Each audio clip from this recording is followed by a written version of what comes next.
Good afternoon, everybody. It is game one of the National League Championship Series as the Los Angeles Dodgers take on the Chicago Cubs from Wrigley Field. And what a matchup this is going to be.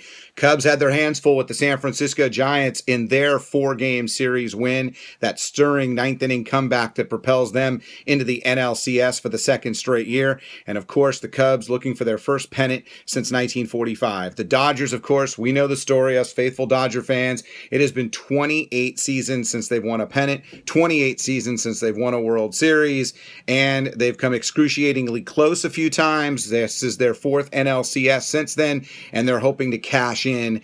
That was just a tremendous five-game series win against the Washington Nationals. They did it with guts. They did it with guile. And now, as we're coming off of the Cloud 9 celebratory experience of that series win, reality hits us square in the face. The Dodgers are taking on the best team in Major League Baseball in Chicago. John Lester, ERA champion Kyle Hendricks, reigning Cy Young Award winner in Jake Arrieta, and a gamer in a fourth starter in John Lackey. You look at Aroldis Chapman closing for Chicago, and the Dodgers certainly have their hands full. The key for the Dodgers, I think, in this series is to get those starters out as soon as you can, which means you need to grind away at bats. You need to drive up that pitch count. Like we saw from Justin Turner in the fourth inning against Max Scherzer in Game 5, the Dodgers need to take long at bats, quality at bats. Outs early in counts won't cut it. If you're going to swing early in the count, you better get a cookie and you better not miss it. And for Los Angeles in this series, the lefty matchup, John Lester, the matchup today is the most difficult of the four starters, because we all know the history with the Dodgers and left-handed pitching. The Dodgers struggle, worst team in Major League Baseball. Lester's not just an average lefty. He is a top-of-the-line lefty, one of the best pitchers in the game. So the Dodgers have their hands full, not only in this game, but in this series. Most prognostications have them losing in 5 games. Nobody has them really winning today.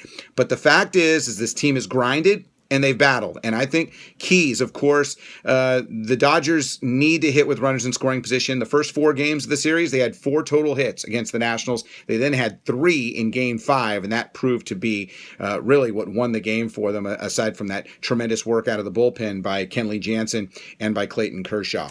The Dodgers today, as I mentioned, hands full, but they need Maeda to keep them in the game. If they can keep it close, maybe drive up the pitch count on Lester, get to those middle relievers with Strop, Rendon, Travis Wood, Edwards coming into the ballgame out of the bullpen for the Cubs, maybe get some runs off of them, string some hits together. They're going to have to play some hit and run. I think the Dodgers, they can't sit back and wait for 3 hits to get a run or wait for a walk and a gapper. I mean, they're going to have to play some hit and run. I think they got to take some risks in this series because of the fact the Cubs are so good, so complete. I look at the Dodgers, I see some weaknesses. I see some things they don't do necessarily that well. I'm still searching for weaknesses for the Cubs. And so that's why it is really contingent upon the Dodgers. They can't give runs away. They can't give outs away. Any error that extends innings, makes the starter pitch more than he should, gives the Cubs middle of the order hitters opportunities to drive in runs with scoring position, that'll be the death knell for the Dodgers. They have got to play a clean series to give themselves a chance to win it. Dodgers and Cubs, Game 1. Be sure to subscribe to the Bit-A-Baka channel and here on YouTube, and we will have previews of each and every NLCS game, and we will recap each and every game as well. Time to come off the cloud of victory and feel the angst again of a Dodger series. But I know they are thrilled, and us fans are thrilled to see the Dodgers playing for a National League pennant, and they will start today against the Cubs. Enjoy the game, everyone, and join us here on YouTube as we recap Game 1 moments after it. Have a good one.